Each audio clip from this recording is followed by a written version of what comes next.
Dans les vastes plaines de la région Masaï, là où les couchers de soleil embrasent l'horizon et où les traditions ancestrales dictent la vie quotidienne, naît une histoire d'amour aussi belle que tragique. C'est ici que vivent Nia et Kito, deux jeunes âmes que tout semble opposer mais que le destin a irrémédiablement liées.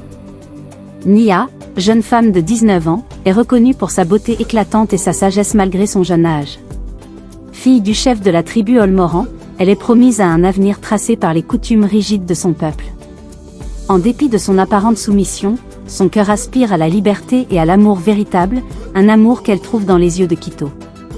Kito, quant à lui, est un guerrier courageux de 22 ans appartenant à la tribu rivale des Oluwabon.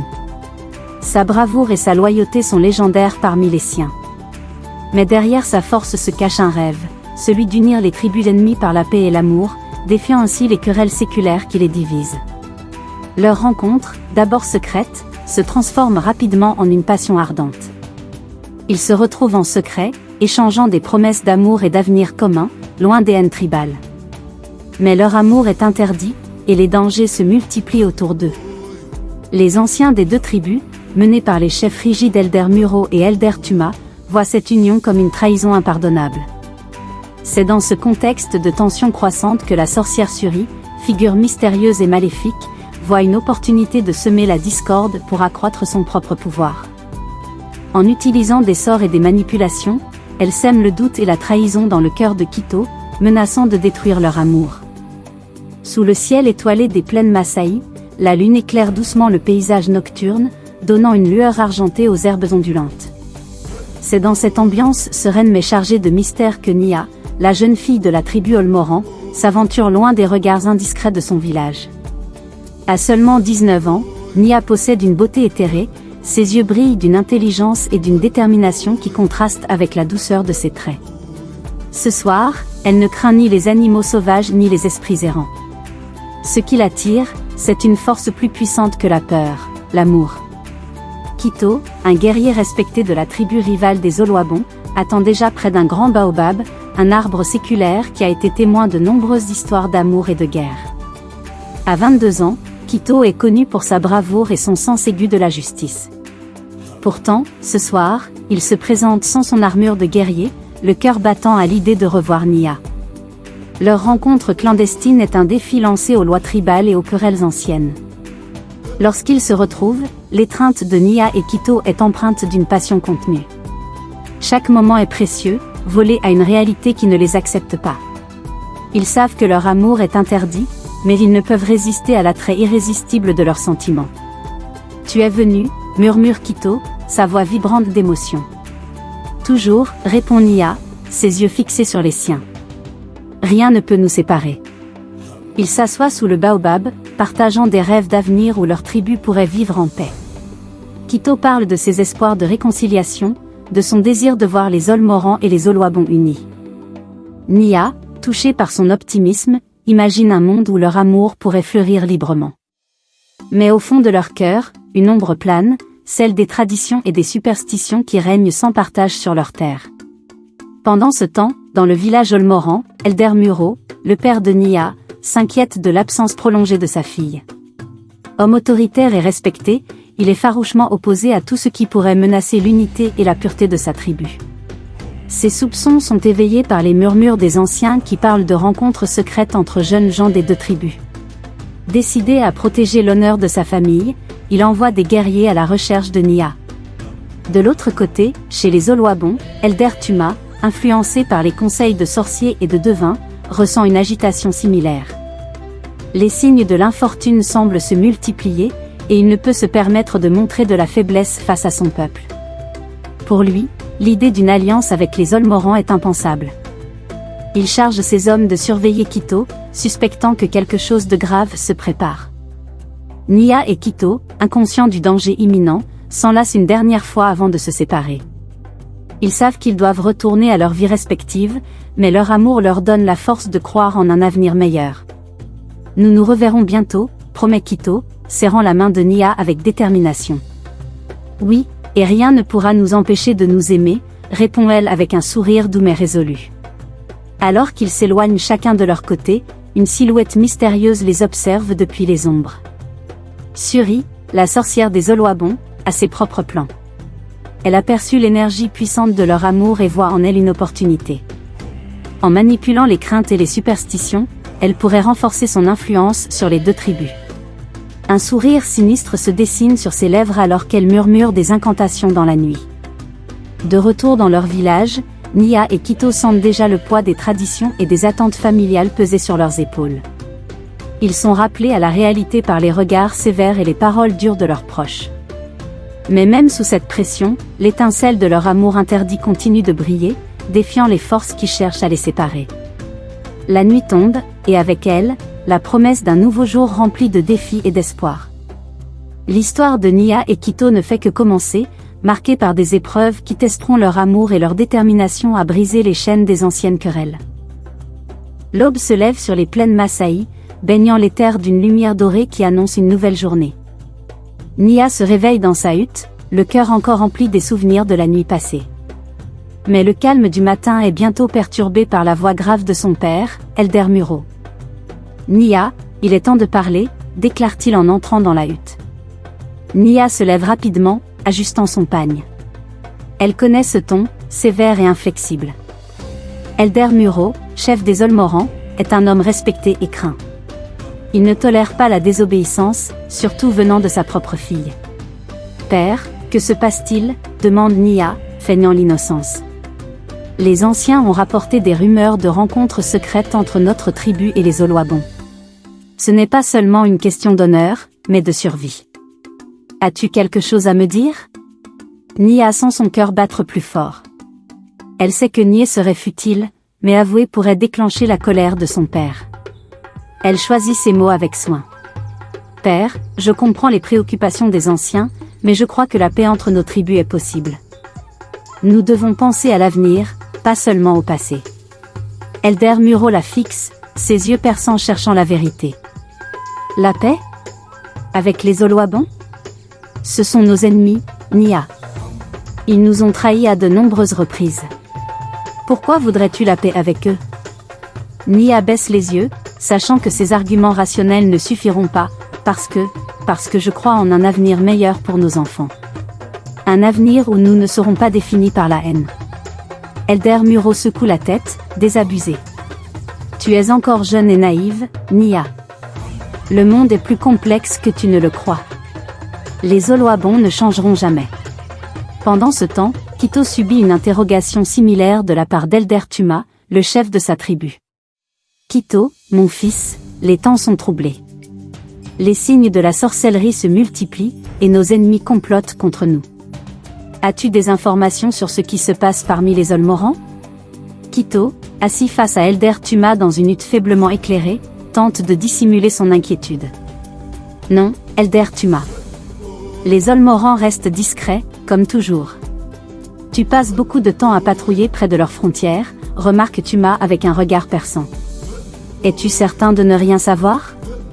Quito sait que toute mention de Nia pourrait causer des troubles. Il choisit de rester évasif. Je veille à la sécurité de notre tribu, c'est tout. Tuma, méfiant, se penche en avant. La sécurité de notre tribu dépend de ta vigilance, Quito. Souviens-toi de cela. Alors que la journée avance, Nia et Quito se retrouvent chacun confrontés à la dure réalité de leurs responsabilités tribales. Les rumeurs de sorcellerie et de complot se propagent, alimentées par Suri, la sorcière des Oloabons. Elle utilise ses pouvoirs pour semer la peur et la méfiance, augmentant ainsi son influence.